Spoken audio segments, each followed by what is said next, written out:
Breaking news, kontrolado na sana ng Israel ang 200 miyembro ng Hamas na na-stuck sa Rafah. Pero bakit bigla itong pinakawalan ng IDF? Ano ang dahilan ng Israel? Makakabuti kaya ito?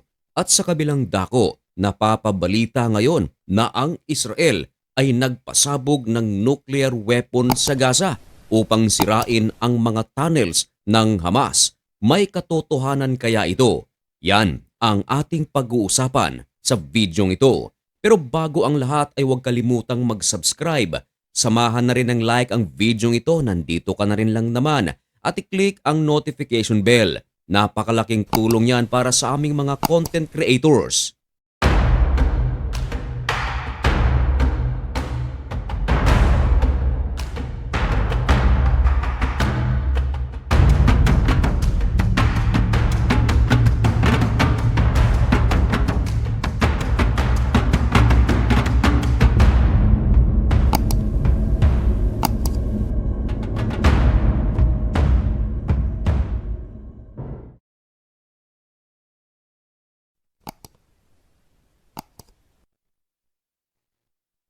Maligayang pagbabalik mga kaibigan. Kumusta kayong lahat? Ngayon ay November 6, 2025.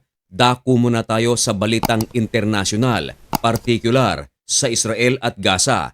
Iwanan muna natin ang balita sa ating bansa, partikular naman sa humagupit na bagyong Tino sa sentro ng Pilipinas, sa Kabisayaan, na siya namang nagbigay ng napakalaking damage sa Cebu. Siya nga pala, maraming salamat sa ating mga donors. Hindi ko man kayo maisa-isa, pero alam nyo kung sino kayo at alam ng Panginoon kung paano kayo gagantihan. Now, back to the topic mga kaibigan. Isang napakalaking balita ito sapagkat iniulat na ang Israel ay nagpakawala ng 200 miyembro ng Hamas. Ang Prime Minister ng Israel na si Benjamin Netanyahu at ang Defense Minister nito na si Israel Katz ay nag-utos sa kanilang puwersa na pumasok sa Gaza. Ito ay upang hanapin ang iba pang mga nalalabing miyembro ng Hamas at isa pa sa dahilan ay upang panatiliin ang kapayapaan upang hindi makapaghasik ng lagim ang Hamas sa Gaza upang ibintang sa Israel. Pero sa isang pagkakataon, habang nagpapatrolya ang IDF sa southern part of Gaza, ito nga mga kaibigan, particular sa Rafah, ay nakasabat ang Israel ng 200 na mga miyembro ng Hamas. Kontrolado nila ito, lalong-lalo na't ang Hamas mga kaibigan ay walang magawa. Kontrolado na nila ito. Kung tutuusin ay pwede na sana itong matapos ang lahat pero hindi ito ginawa ng Israel sapagkat ang nasabing 200 miyembro ng Hamas hindi ito sa ibabaw na bahagi ng tunnels kundi sa ilalim mismo.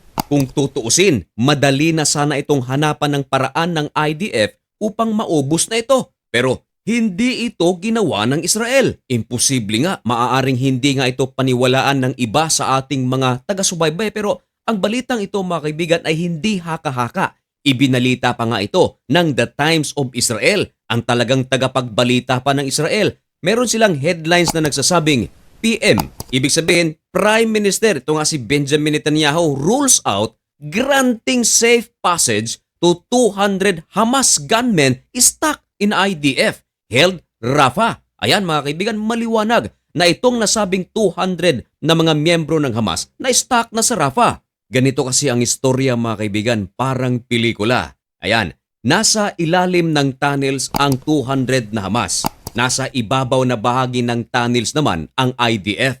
Na-corner ngayon ng IDF itong 200 na mga miyembro ng Hamas. Sinabi ngayon ng Israel, sumuko kayo.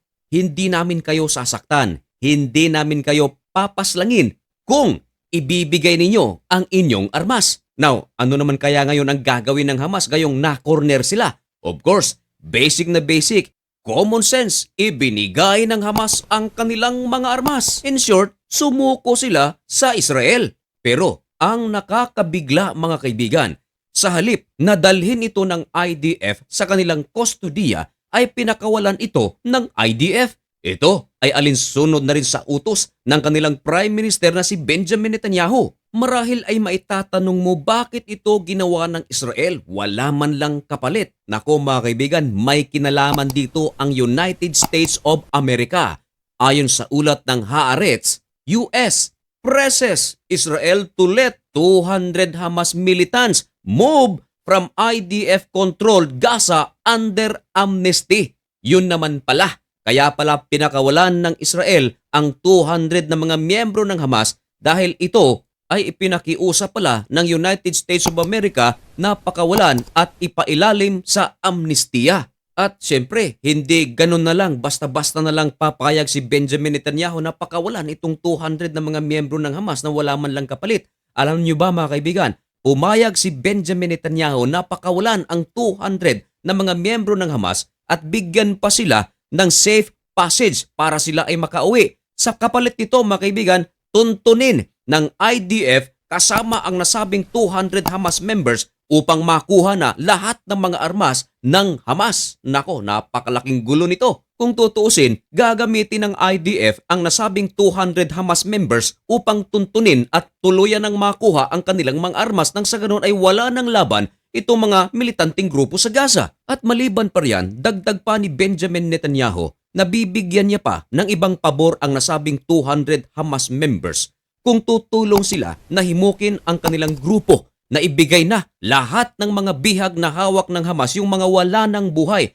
Sapagat hanggang ngayon, meron pa kasing mga bihag ang Hamas na wala ng buhay na hindi pa ibinibigay ng mga militanting grupo sa Israel. Kaya eto ngayon ang ginagamit ni Benjamin Netanyahu upang madali nilang makuha ang nasabing mga hostages. Sa kabilang dako mga kaibigan, napapaulat ngayon na ang Israel di umano nagpasabog ng nuclear weapon sa Gaza. Totoo kaya ito? Hindi kasi basta-bastang magpasabog ng nuclear weapon ang mga bansa ngayon kahit na meron silang nuclear weapon. Kung ating pagtutuunan ng pansin ang gyera sa pagitan ng Ukraine at Russia, bakit hindi pa nagpasabog ng nuclear weapon ang Russia sa Ukraine gayong meron naman sanang nuclear weapon ito? Makikita sa videong ito mga kaibigan ay kuha mismo ng Israel.